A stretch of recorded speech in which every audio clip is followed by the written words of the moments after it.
আসসালামু আলাইকুম। আমি Fatematuz Zohra. Welcome to my channel Fatema's dream থেকে। কেমন আছেন সবাই? আলহামদুলিল্লাহ আমি ভালো আছি। আশা করি আপনারাও সবাই ভালো আছেন। চলে আসলাম নতুন আরেকটি রেসিপি নিয়ে। আজকে আপনাদের সাথে শেয়ার করব সিমের ভর্তা রেসিপি।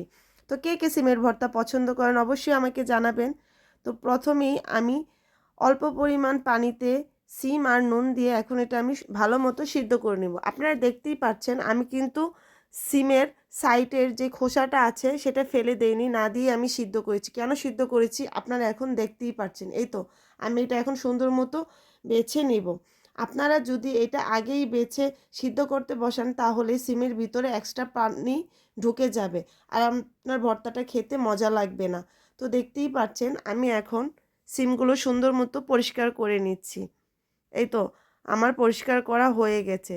আমি কিন্তু এখানে মরিচ গুঁড়োর উপরে সিমগুলো বেছে রেখেছি। তো এখন দিয়ে দিলাম ভেজে রাখা পেঁয়াজ, ধনিয়া পাতা কুচি দিয়ে এখন এটা আমি সুন্দর মতো মেখে নেব। তো দেখুন আলহামদুলিল্লাহ আমার সিমগুলো মাশাআল্লাহ কত সুন্দরভাবে সিদ্ধ হয়ে গেছে। এই তো আমি মেখে নিচ্ছি। তো কিভাবে ভর্তা বানান অবশ্যই আমার সাথে ভর্তার রেসিপি শেয়ার করবেন। আমি এখন দিয়ে দিলাম সামান্য পরিমাণ নুন, কারণ আমি সিদ্ধ করার সময় আপনারা দেখেছেন নুন দিয়ে দিয়েছিলাম। এখন লাস্টে দিয়ে দিব খাঁটি সরিষার তেল, যেটা আমি বাংলাদেশ থেকে নিয়ে এসেছি। তো দিয়ে দিলাম সেই সরিষার তেল।